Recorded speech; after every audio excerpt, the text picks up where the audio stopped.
एक शहर में एक छोटा लड़का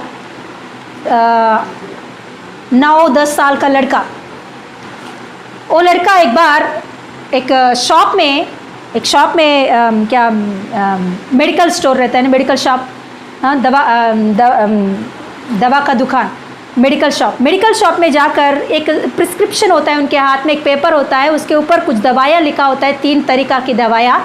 ये दवाई का पेपर ले जाकर वो शॉप वालों को देता है, तो शॉप वालों ने देकर वो 3 दवाइयों को निकाल कर वो टेबल के ऊपर रखते हैं। वो 3 दवाइयाँ पेन किलर्स 3 दवाइयाँ वहाँ रखते हैं शॉप वाले ने। तुरंत ये लड़का क्या करता है, उस 3 दवाइयों को पकड़कर अपने जेब में रखकर भागता है वहाँ से, पैसा नहीं दिया उसने, भागता है वहाँ से। भागते वक्त फिर ये शॉप वाले तुरंत बाहर आकर उस छोटा लड़का को पकड़कर उसके जेब में से वो दवाइयों को लेकर उसे बहुत मारते रहते। तो ये जो बात हो रहा है, ये सारे घटना बाजू की ये शॉप है, शॉप के सामने ही एक शॉप है, वो है एक होटल, मतलब सूप बनाने का एक होटल है, सूप बनाने वाला एक होटल है। तो वो ओनर देखता है, देखकर तुरंत वो भी भाग के बाहर आकर फिर उसे मार रहा है ना, वो शॉप वालों को बोलता है नहीं मत मारो, क्या हुआ है? तो बोलता है कि देखो इसने चोरी किया है, दवाइयों को चोरी करके भाग रहा है ये व्यक्ति, ये छोटा लड़का। तो तुरंत वो जो होटल का स्वामी है, वो कहता है कि क्या बेटा क्या हुआ, क्या आपका मम्मी को तबीयत ठीक नहीं है क्या? तो बोलते हैं बेटा हाँ, मेरे मम्मी को तबीयत ठीक नहीं है, मेरे पास पैसा नहीं है खरीदने के लिए, मेरे मम्मी हालत बेकार है, इसीलिए मुझे और कुछ दिखाई नहीं दी, इसीलिए मैंने ऐसा किया है। तो तुरंत वो होटल वाला क्या करता है, तुरंत उसके पास पैसा निकाल कर ये शॉप वालों को देकर ये दवाई को लेकर, इसके साथ ही साथ उनके होटल में से कुछ खाना सूप वगैरह लेकर ये पूरा पैक करके छोटा लड़का को देता है। जा भी ये लड़का चले जाता है वहाँ से। जाने के बाद ये होटल वाला बहुत दयावंत व्यक्ति है, कोई भी कुछ दुख से दर्द से उनके पास आता तो उसे हेल्प करने वाला व्यक्ति है।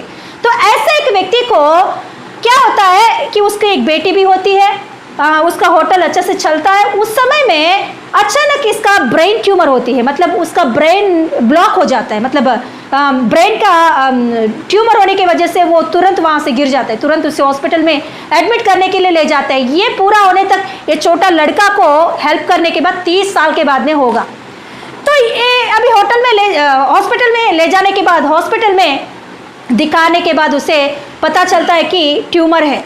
तो अभी इसे ऑपरेशन करके सर्जरी करके क्यूर करने के लिए 7 लाख के ऊपर होगा करके उस लड़की को बताते हैं। उतना पैसे तो इनके पास नहीं है, छोटा सा होटल है तो उतना पैसे इनके पास कुछ भी नहीं है, छोटा लड़की है और कोई नहीं है इनका।